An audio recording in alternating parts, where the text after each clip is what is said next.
Good evening, listeners. We have with us Lieutenant Commander Vimalraj. This is probably, the rarest of all rare cases where we have a third part in which we were not able to, satisfy ourselves with a reply or the time frame within which we were able to get the reply from Lieutenant Commander Vimalraj regarding the gamut of various selection procedures and examinations and streams as far as entry for the CO, Commissioned Officer category of Indian Armed Forces. Welcome, sir. Thank you, sir. Thank you. Happy to be here.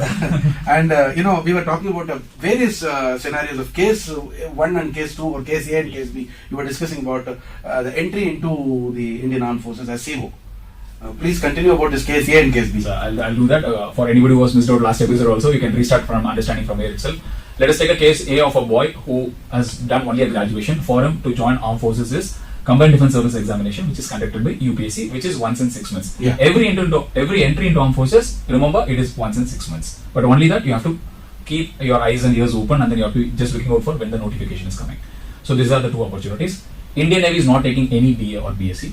They are taking only Masters MSc. That I'll come on to that. And apart from that, Air Force is taking BA BSc, but for which you have to write AFCAT. And for Coast Guard is also taking, for which you have to write CGCAT. AFCAT is Air Force Common Admission Test. Coast Guard is CGCAT, Coast Guard Common Admission Test. So when you do a BA or BSc, your opportunities are comparatively limited. Now let us come on to the case B, wherein somebody has done a BE. BE in anything. It can be a mechanical engineering, EE, ECE, aeronautical, IT. You do anything, biotechnology, you do anything. Armed Forces simply says BE or BTech. Now if you are done, for Army, I'll tell you, this entry is called 10 plus 2 TGC. Not 10 plus 2, my correction, TGC, Technical Graduate Commission, wherein if you are a BE graduate, you can straight away apply for Indian Military Academy, which is a permanent commission. TGC, Technical Graduate Commission. Here you can apply till 26 years of age. Alright. Now, likewise, Navy is conducting so many direct entries. Navy used to take a lot of direct entries. They call it SSC direct entry, SSC pilot entry, SSC observer entry. There is so many SSC hydrography, SSC IT. So, Navy, the opportunities are in plenty. When you apply, you can get to choose 5 branches, 5 cadres. So, if you are engineering graduate, straight away, Indian Navy is there for you. Now, for Air Force, again, you have to go through either you are a BA or a BSc, as I mentioned earlier, AFCAT you are supposed to write. For Coast Guard also, you are supposed to write CGCAT. So, these are the opportunities you get being a BTech graduate. Now, with this, this technical graduate as far as the Indian Army is concerned, and many direct entries as far as Navy is concerned. And one more thing I'll add, Indian Army, SSC Tech for OTA is also there. Apart from TGC, SSC Tech for OTA. Short Service Commission Technical. And this SSC Tech, as you said, it is for about maximum 14 years. It's not a permanent commission unless you opt for unless you are selected for a permanent commission, probably in the 8th or 9th year, which you said earlier. Now, all these, barring this OTA, Short Service Commission. So most of them are Short Service Commissions. Most of them. If you want to really get permanent commission only, if at all somebody is thinking like that, for you, I'll clarify right away. You have to appear for CDC written examination and followed by SSB or a technical TGC entry, which is by Army. Oh, in Navy and IAF, you don't. It's not permanent. There are few entries which come. Most of the entries are Short Service Commissions. Okay. So now, if you ask me, sir, what is the great difference when I have to apply, which I should keep in your mind? Means number 1 is your CDC written examination. If you clear that exam, you may be a BSc candidate, you may be a BA candidate, or you are a BTech candidate. If you write CDC and clear, you get a permanent commission from Armed Forces, and this TGC entry, if you are a BTech, you get a permanent commission. Rest all entries, most of them, almost all, are Short Service officers. So this TG is only for Indian Army. Yeah. So Navy doesn't offer in the direct this thing. There are 1 odd entries wherein it says, okay, for a specific time they say permanent commission, like education branch permanent commission, something like that. So that you have to be very watchful for. Otherwise, most of them are Short Service Commission officers. So if you aim at a permanent commission, then CDSC is the best bet. CDSC is the best bet. But waiting only for CDSC will make you to lose so many other opportunities which is normally in your hands. Like, let us take a case, you are 22 years of age and you are a BTech graduate. Now, opportunities, what are all you can apply for? Let us speak this way. Okay, so if you are a BTech graduate, my age is 22, then you can apply for TGC entry in Indian Army. That is 2 in a year. Let us count 2. Now, Indian Navy direct entry is 2, 4, AFCAT 2, 6, CGCAT 2, 8, and then SSC Tech OTA 10. And if wear an NCC C certificate, then 2 more. I wanted to ask you. I will come on to that. So 2 more. So that is 12. So in 1 year's time, you have 12 opportunities if you are a BTech. And normally all these are eligible between 21 to 24. So that means 12 into 3 or 12 into 4. So 36 or 48 entries. you are That much eligible amount for. of, yeah. So that is available for you in Indian Armed Forces. If you put yourself into the correct place. If you are a BSc or a BA, then 2 CDSE, AFCAT 2, CCDA 2, 6. If you are in NCC, 2, 8. So there is a difference. So this one has to keep in your mind. So accordingly you can plan. Yeah, as far as NCC entry, which is 2, is concerned, what is the uniqueness or what is the duration of this thing is concerned? Annually 2. That is there. Annually 2. But then What is the for criteria to NCC qualify? criteria. Okay. So NCC for applying into this. Now again, one second. As far as NCC is concerned, you have got NCC both in the arts and science colleges as well as in the technical engineering colleges. Now these two are definitely different.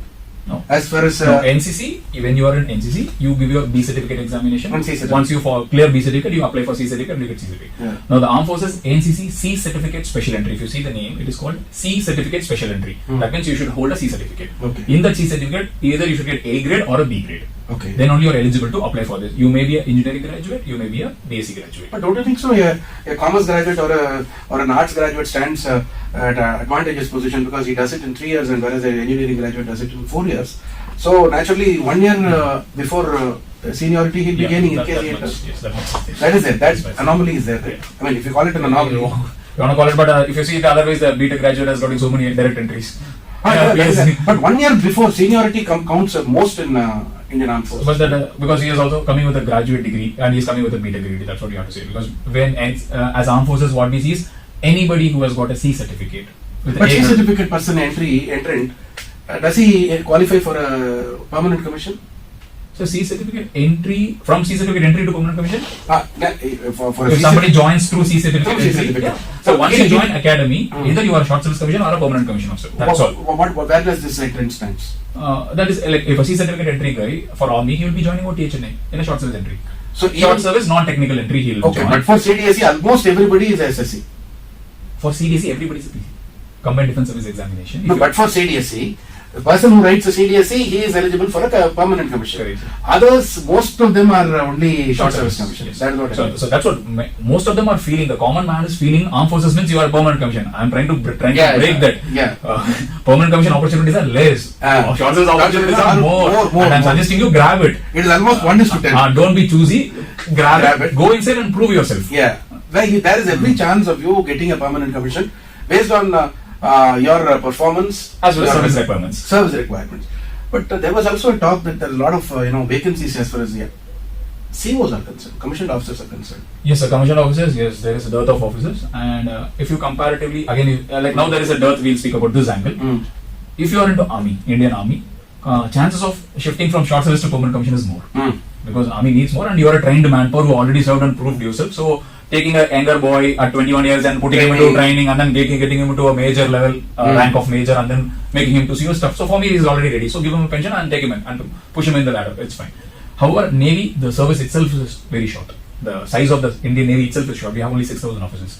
But one small question, because of late there is a lot of talk, probably in the past 4 or 5 years, that Indian Navy is on a huge expansion. Correct. So it is on a huge expansion. So that's what I'm trying to think about. So the service itself was small. So any ship which is bought, along with it, the manpower sanction is also taken. Like any ship we build or any ship which we procure from somebody, or any this thing, aircraft squadron is raised, submarine is raised. So along with that, the manpower complement is also like. Yeah. So gradually we come. Like we get one more aircraft carrier, so suddenly there will be a huge induction. Mm. And it is not that aircraft carrier falls on the water and that day, okay, let's take so many. Suddenly. It will not happen. The planning is already in place. Yeah. When the file is floated, that day only the manpower planning will also start. So like somebody would have been recruited today for a ship which will be inducted 3 years down the line. So when the ship is hitting the water, this manpower is also ready and trained and Exactly. employed. So that way it is there. So that like this, we are expanding greatly into Indian Armed Forces. Mm. Our Air Force is also expanding. Our Coast Guard is also. Everybody is expanding our wings. And presently, we as a country are strengthening our defense forces. So there is a lot of vacancies which is going to come up for everyone. I also heard about something like, as far as Indian Navy especially is concerned, Indian Navy vis-a-vis the Indian Army or even the Air Force, IAF, Indian Navy is far more deeply associated with the DRDO. Yes. Whereas Indian Army or Indian Air Force, they may not be that much. That is the general understanding which I was given to take. Is Indian Navy's sync and research projects with the DRDO to such an extent that they have such a great cooperation and gelling? So it is purely up to the service requirements and demands. So Indian Navy has got the conditions in which we are, most of our requirements will be tactical and communication related, because we go way off from the land into open seas, and then we always want to pass an information or get connected to the commands or the operation centers. So the requirements are more. The evolutions are based on that. Like when I joined my Dornier squadron initially, when we were able to pass our position or something which is once in 30 minutes in a HF frequency or something. But when I was in the service only, I was able to feel like, okay, if we are able to do this, why not a better way? Okay, then why not pass our position directly through GPS coordinates? Then today it has come up to that level, we can give a report print while sitting in air, Okay. which can be received here. But how about the R&D facilities and R&D requirements, the setup as far as the Indian Armed Forces are concerned? So it's really good. And now with the Atmanirbhar Bharat, so we are trying to indigenize all of this thing. So that way a lot of people are getting associated, all the young brain power. Earlier they were getting brain drain because they were all going out abroad, Exactly. and then giving all the inventions there, and then finally we are paying money and getting it from our own inventions. So over a period of time, India has realized it, and then we told like, let us self-sustain. So Okay. that's why we have pumped in so much of money. Government has pumped in so much of money into the research project. So now all those IITians or anybody who's got a better idea is able to put across his points or the needs, which can develop a mechanism to bring our own systems in a better way. And there is synergy between definitely. these persons and as far as the So service. the R&D and the research facility was not that great earlier Earlier, in comparative. So now once that has been strengthened, that intellect brains stay in India itself. Exactly.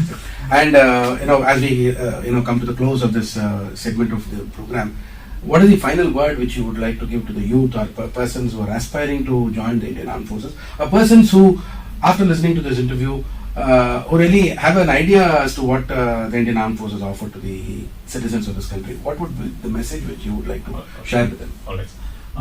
The first and foremost message to all the young aspirants or a parent who is listening to this audio is like, if you want to see yourself in uniform, or if you want your son or daughters to, give them a minor amount of exposure to understand what is the real life, real armed forces life is about, whatever way you can.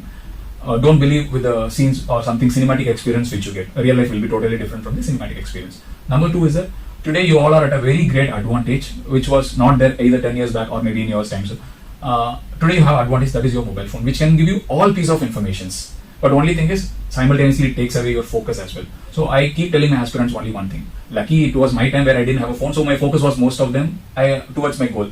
Here you set a goal, but you're not running towards it because your focus is taken off. So my one and single piece of advice is that if you set an aim or if you set a goal for yourself, put a focus onto it. Definitely you will achieve it. No power in the earth can stop it from achieving. Only you yourself can lose the focus and mess it up. Exactly. So any instrument, when it is used positively, it becomes an instrument of utility. Correct. Otherwise, it becomes a nuisance. Okay. So mobile is also one such thing, which you said, which in our times we lacked it.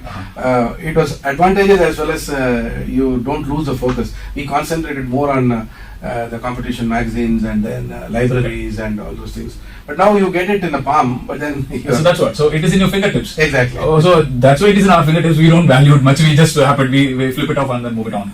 You go to library, sit for some time, and then go back to the stage. And for all those people who are thinking how to become an officer or a Jawan into this, officer, it is more of intellectual, which means your physical requirements are normal fitness is more than enough. If you are Jawan, yes, you have to practice yourself. Don't get confused between officers and Jawans. Understand what you are applying for. Prepare yourself, and then a minor change in the orientation. Well, then, thank you, Lieutenant Commander Vimalraj, for sharing the wonderful inputs with us. Especially since you were at the the stage of recruitment. So that should really give wonderful keys and solutions for those who aspire to become a member of Indian Armed Forces. That was, listeners, an interview or interaction with the Director of Colonel and Commander Defence Academy, Coimbatore, Lieutenant Commander Vimalraj, on entry into the Indian Armed Forces, the pride of our nation. Thank you so much, sir. Thank you so much, sir. It's an honor.